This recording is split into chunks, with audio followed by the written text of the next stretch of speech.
آج ہم English speaking پر بات کرنے والے ہیں. ہمارا پہلا سیکرٹ، پہلا رول انگلش سپیکنگ کا.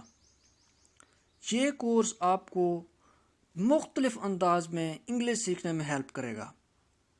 اگر آپ ہر رول کو فالو کریں گے تو میں آپ سے پرومس کرتا ہوں کہ آپ کی انگلش ٹرمینڈسلی امپروو ہو جائے گی. آپ انگلش سیکھنا انجوائے کریں گے، انگلش بولنا انجوائے کریں گے. آئیے سٹارٹ کرتے ہیں. ہمارا فرسٹ سیکرٹ ہے، secret number 1، roll number 1: always study and learn phrases not individual words. ہمیشہ فریزز یاد کریں، انڈیویجول ورڈ، سنگل ورڈز یاد نہ کریں ووکیبلری کے طور پر. What is a phrase? Phrase کیا ہے؟ Phrase is simply a group of words. Words کے گروپ کو فریز کہتے ہیں. Not a sentence but more than one word.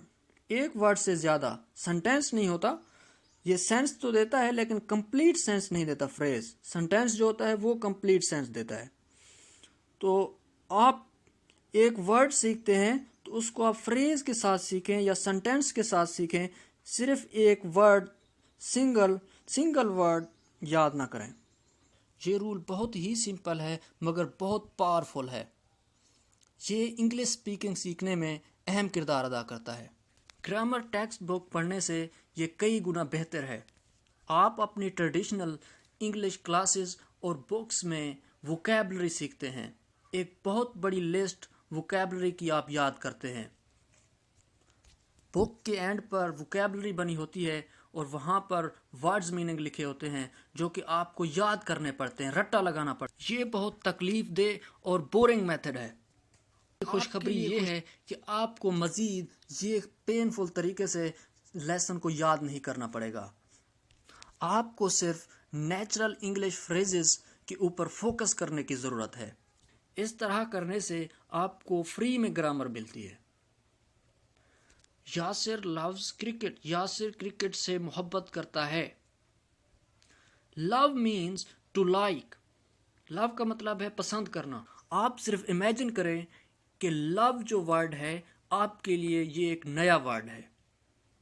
آپ اپنے روایتی انداز میں اس کو سیکھیں گے، اس کو پڑھیں گے، بک کے اندر پڑھیں گے یا چیپٹر کے اینڈ میں آپ اس ورڈ کو پائیں گے. یہ لکھا ہوگا to love means to like something. یہ بک کے اینڈ پر ووکیبلری میں اس طرح سے لکھا ہوگا to love means to like some thing.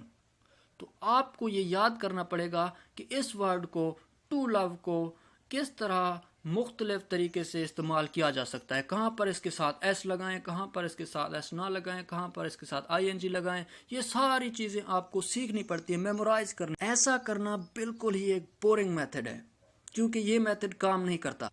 کیونکہ اس وقت آپ کو بہت ہی زیادہ سوچنا پڑتا ہے کون سا رولز لگانے ہیں، کون سے رولز نہیں لگانے ہیں. حالانکہ اس وقت آپ کو انگلش بولنی چاہیے آٹومیٹکلی اور فلوئنٹلی، اور آپ اس وقت سوچ میں پڑے ہوتے ہیں کہ کون سا رول لگائیں اور کون سا رول نہ لگائیں. جب آپ ایک فریز سیکھتے ہیں تو آپ اس فریز کو لکھ لیتے ہیں. آپ ہمیشہ کمپلیٹ فریز لکھیں بجائے اس کے کہ آپ ایک ورڈ لکھیں. آپ صرف ٹو لو نہیں لکھیں گے، آپ کمپلیٹ سینٹینس یا کمپلیٹ فریز لکھیں گے. Yasir loves cricket. اور فریز لکھتے ہوئے ساتھ میں نوٹ لکھ لیں کہ یہ فریز آپ نے کہاں سے لیا. آپ نے سٹوری پڑھی وہاں سے لیا یا آپ نے ایک مووی میں سے سنا وہاں سے لیا. جب آپ یہ لکھ لیں گے تو آپ کو یہ ذہن میں رہے گا کہ یہ فریز کس سچویشن میں بولا گیا تھا. When you study this phrase، جب آپ یہ فریز پڑھتے ہیں یاسر لوز کرکٹ، اس وقت آپ ایک ورڈ نہیں پڑھ رہے ہوتے، صرف لو نہیں پڑھ رہے ہوتے، آپ ایک کمپلیٹ فریز پڑھ رہے ہوتے ہیں. ایسا کرنے سے آپ نیچرلی اور آٹومیٹکلی فری گرامر حاصل کر رہے ہوتے ہیں. آپ اپنے ذہن میں کوئی رولز لے کر نہیں آ رہے ہوتے، یہ سنگولر ہے، یہ پلورل ہے، کون سا رول لگانا ہے. جسٹ آپ لسننگ سے اور آپ اسپیکنگ سے، بولنے سے کمپلیٹ فریز آپ آٹومیٹکلی نیچرل اور فری گرامر حاصل کرتے ہیں. ہی لوز، شی لوز، یاسر لوز، عائشہ لوز. اس طرح سے آپ نیچرل طریقے سے انگلش گرامر سیکھ رہے ہوتے ہیں اور یہی وہ طریقہ ہے جس طریقے سے نیٹو سپیکرز انگلش سیکھتے ہیں. وہ ہر وقت نیچرل فریزز سنتے رہتے. جب وہ سنتے ہیں یاسر یعنی ایک نام جب وہ سنتے ہیں تو آٹومیٹکلی اس کے ساتھ وہ ایس لگا دیتے ہیں، کیونکہ انہوں نے کئی مرتبہ یہ سنا ہوتا ہے. سنتے سنتے ان کو یہ ساری چیزیں یاد ہو جاتی ہیں. وہ گرامر کو فیل کرنا شروع کر دیتے ہیں. وہ سوچتے نہیں ہیں، ہم سوچ کر بولتے ہیں. وہ گرامر کو فیل کر. یہ سمپل اور ایزی ہے، بس آپ کو یہ کرتے رہنا ہے. کبھی بھی ایک سنگل ورڈ یاد نہ کریں اپنی ووکیبلری بڑھانے کے لیے. آپ ہمیشہ سے ایک اس کے ساتھ فریز یاد کر. اس کو کرنے کا ایک آسان طریقہ ہے. ایک چھوٹی سی نوٹ بک لے لیں، اسمال سی، جسے آپ ہر وقت اپنے ساتھ لے سکتے ہوں اپنی پاکٹ میں. اور جب بھی آپ کوئی نیا ورڈ سنیں یا پڑھیں تو اسے آپ اس نوٹ بک میں لکھ لیں.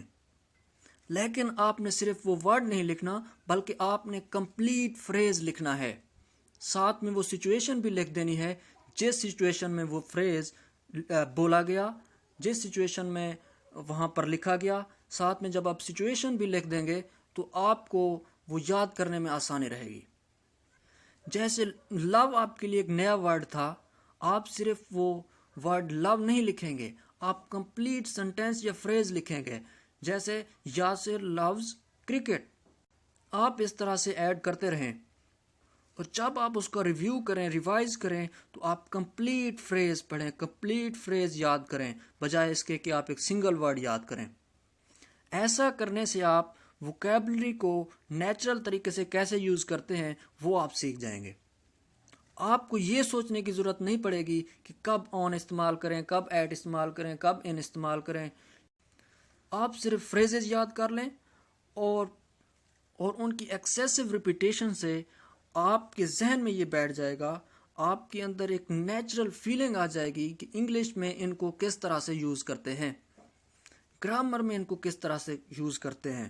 آٹومیٹکلی یہ ہونا شروع ہو جاتا ہے. اس طرح سے وہ گرامر اور ووکیبلری سیکھتے ہیں. اگر آپ انگلش بولنا اور انگلش گرامر سیکھنا چاہتے ہیں تو آپ کو اس رول پر عمل کرنا پڑے گا، اس رول کو فالو کرنا پڑے گا. Always learn phrases, not single words. There are 7 rules. You have to follow all these 7 rules to become fluent English speaker.